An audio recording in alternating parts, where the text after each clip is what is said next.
Hey everybody, good morning, how's it going? Welcome back to the Rideshare Hub. My name's Dylan and here I am sipping my daily morning coffee. Yeah, I just pretty much woke up and I wanted to share this huge news with you guys. It has been a couple of days and you guys know me, like I don't share news right away. I usually like to kind of see what everybody else is saying, do my research, data, and then maybe one day late I'll give my thoughts on it. So today I'm gonna give my thoughts on why Uber and Lyft blew off Congress. Congress basically, yeah, I'm gonna get into all of it. I'm gonna react live. This article I have not read yet, so I'm gonna read it and give my thoughts to you guys, but I did do some other research, talking to some other people on basically, you know, why they're doing this. But yeah, this is the Rideshare Hub, a place for Uber and Lyft drivers to learn how to make more money. I drove yesterday. I had a pretty interesting day driving for Lyft.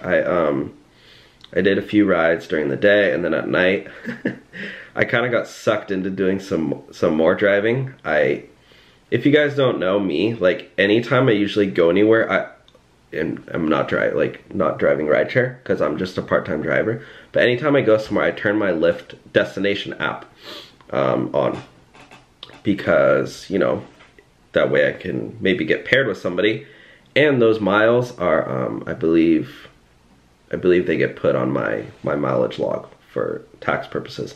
But yeah, so I was going to the gym and it was going really late at like midnight, and lo and behold, I got a ride request. So that was really cool because I basically got paid to drive to the gym, which was like a 2 or 3 mile trip. So I got like $5 just to drop somebody off right by the gym. So that was really great. I think I'm gonna make a video on that strategy because, you know, for me, basically, wherever I have to go, I just leave like 10 minutes early and then, you know, put on the destination filter. That way I might get paid to drive there.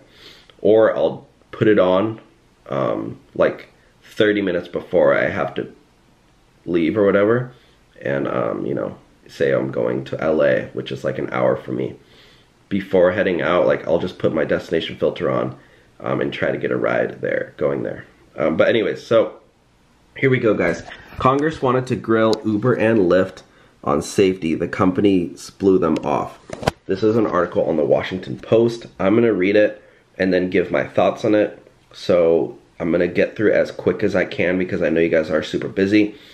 So let's just read it really quickly and I'll give my thoughts, okay? So here we go. Congress wanted to grill Uber and Lyft on safety. The companies blew them off. The ride-hailing giants chose not to send representatives to a congressional inquiry aimed at examining their safety and labor practices. So essentially, Congress wanted to grill Uber and Lyft on their, you know, how much they're paying drivers, their safety.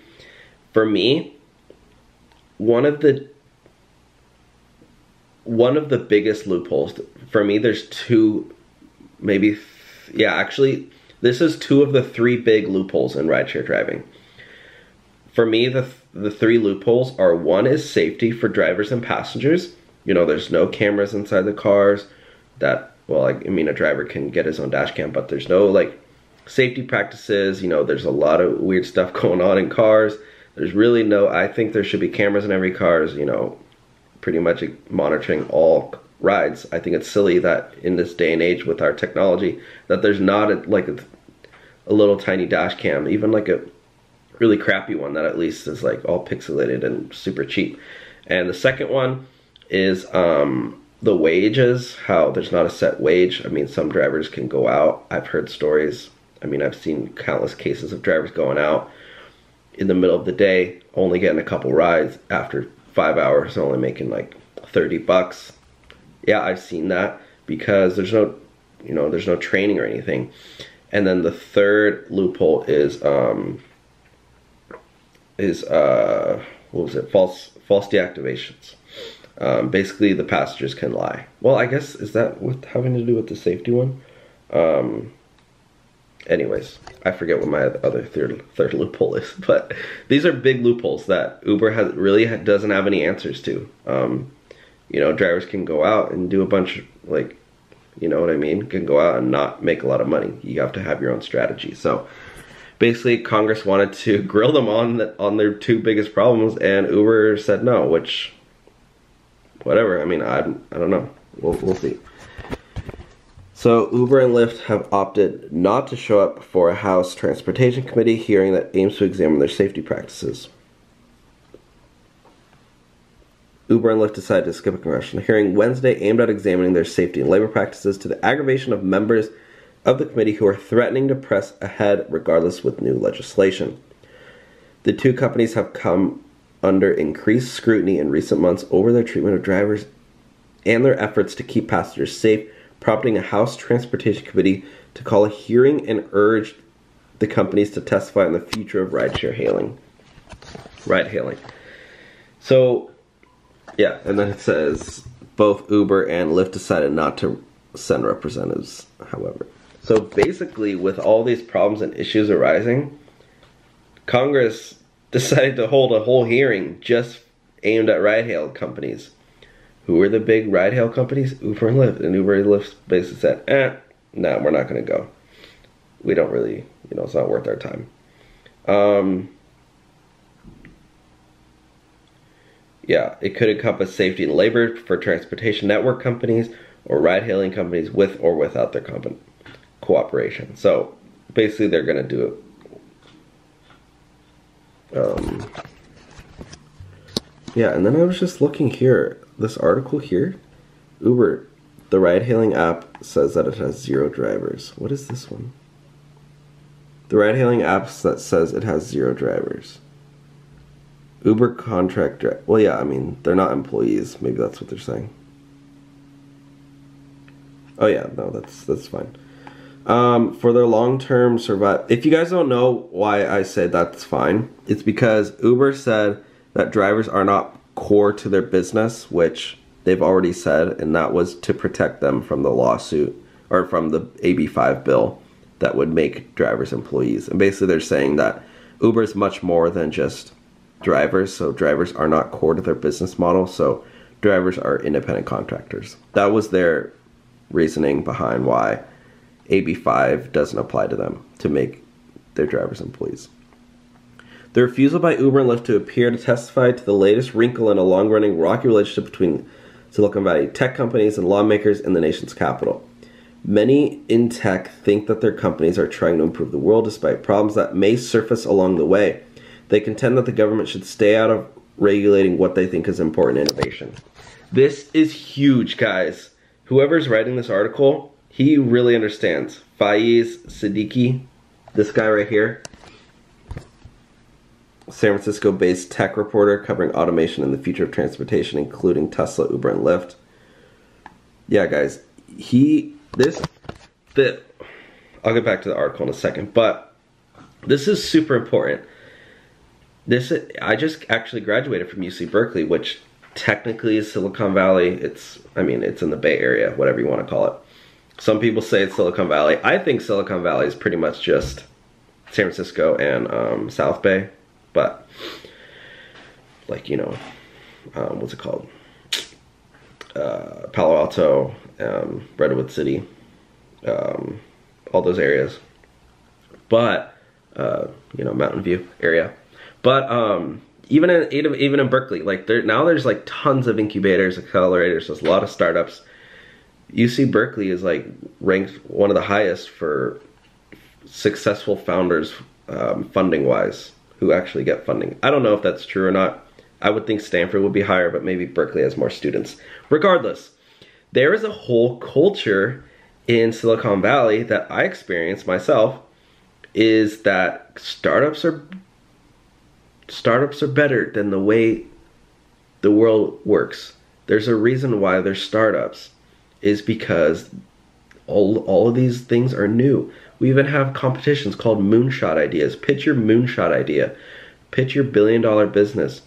People don't even care if it's going to work. They just, if they like you as a founder, they're going to give you $150,000 just to try. $150,000 is nothing in Silicon Valley. There's like billions and billions and billions of dollars that these investors have. So they'll just give you 100 grand for 5% or 7% just for you to be able to test out your idea. 100 grand is not very much. You can't really even hire an employee at that point. Just use that money to try out, test out your idea, get some marketing, build your product, push it out, and at that point, see if you can get some paying customers, and then raise $1 million. And $1 million is still hardly anything. I know it's crazy for you guys to think. It was crazy for me to think. I thought, oh, once you get $1 million, you're successful. Nope. $1 million doesn't last you very long either. It might not even last you a year. 2 years if you're super frugal. And again, you might only be able to hire like 1 or 2 people with that money, because, you know, people, it costs a lot of money to pay. You're pretty much living on top ramen. Yeah, you just got $1 million. Have fun living in an apartment, a 1-bedroom, sharing it with 4 people, eating top ramen for the next 2 years. Anyways, what I was saying is that startups have there's this whole belief that startups are better than the original way. It's innovation. That's why it's a startup. It's not, you know, you're not going to work at a company that's been around for 50 years. So, like, think Bird scooters, Lime scooters, these electric scooter companies. Do you think that they went and said, oh, you know, let's talk to the government, or let's talk to these scooters that have been around for years and try to... No, they just built scooters, put them out, and they said, screw the government, you know, screw regulation. Our way is better. People have, at this point in time, before scooters happen, have zero way of getting their last mile quickly. You know, you get dropped off at the bus stop, you get dropped off by an Uber, and now you have to walk. You have to walk through campus, even at school. Like, to get to campus, there was no way to walk, or to, you know, to get to campus quickly. You have to walk, which, whatever, you know, no worries in walking. But like, at the same time, yeah, no, there's no problem in using dial-up internet speed. But you want to increase your internet speed, you get Wi-Fi.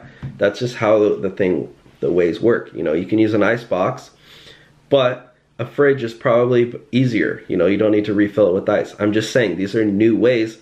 And basically, this is the same thing with Uber and Lyft. They believe that their app is better than taxis. And it is. They've already proved that. Taxis are not even competition anymore. They don't even care about taxi drivers because they're way better. It's way faster. I don't have to call. Before Uber and Lyft, yeah, I am younger than most of you guys probably watching, but when I was younger, I would have to call a taxi and wait like 30 to 45 minutes, and usually half the time the driver would get lost, and I would have to call him and, you know, basically say, all right, stay there, I'm coming to you. One time I was running late to the airport, and the driver was like, he ended up being, I had to walk like 20 minutes to get to him because he was lost, and I was like, where are you, where are you? And he could barely speak English, and he's like, I'm by McDonald's. I'm like, oh my God, just stay there, I'm coming. And I had to carry my bags, I'm sweating, running to get to him. Now I literally just set my pin on my phone. I can just do it while I'm sitting right here. I don't even have to move.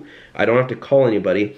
Order, that's way better. So basically, Uber is arguing, and Lyft, that, yeah, we don't need to show up to the government, to the Congress, because we're better. They have no clue what they're talking about. You guys saw the thing where the Congress grilled Mark Zuckerberg, and they were asking him basic questions on, oh, how does Facebook make money? And he's like, we run ads. It's like, well, what about is Facebook reading our messages, our phone messages? How are you guys storing that data? And they're like, well, we store data really easily. Like, now we have the cloud. And they're like, what's the cloud?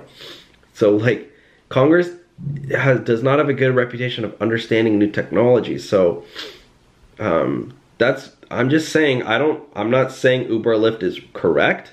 I'm just, like, you know, like I said already, I've already stated that I do think that Uber and Lyft does have massive problems with wages and safety. I think it is absolutely silly, yes, silly, that there's no cameras. I think in 5-10 years, when driverless cars come out, or whatever, 20 years, 30 years, when driverless cars come out, there will absolutely 100%, well, maybe 99% be cameras in every single car.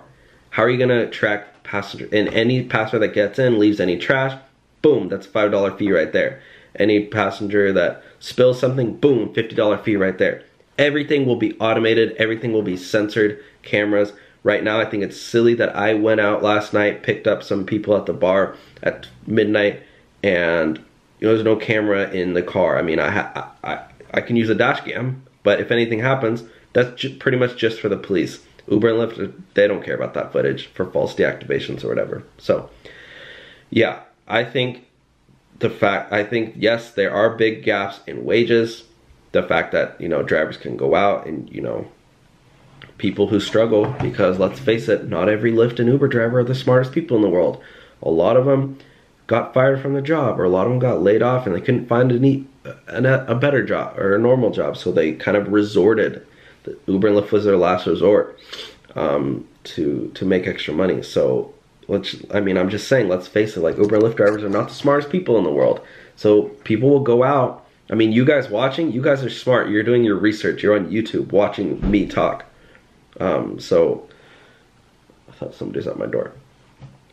So, you know, you guys are smart, but you guys are the 1%, the top 1% drivers. Most people out there, they just go sign up, sign on. They sign up they go online at Tuesday at 10 a.m. and they drive till 3, and they're like, oh, I only made 20 bucks in 5 hours. And yeah, you're driving at the worst possible time, because you're probably driving in Timbuktu, Idaho. So there's just no training. So anyways, guys, those are my thoughts. Sorry I went on a little rant there, but that's just what I think. That's just my thought process on it. Maybe you guys think differently. Again, this is just my opinion. I'm not saying whether or not Uber, Lyft is wrong, whether Congress is right. I think both companies are pretty much right. You know, there's right and wrong. Thank you so much for watching today's video. I will talk to y'all soon. Have a great day. I'm gonna finish up my coffee and, I don't know, figure out what I have to go out and drive later. Make some bucks. All right, I'll talk to y'all soon. Bye, guys.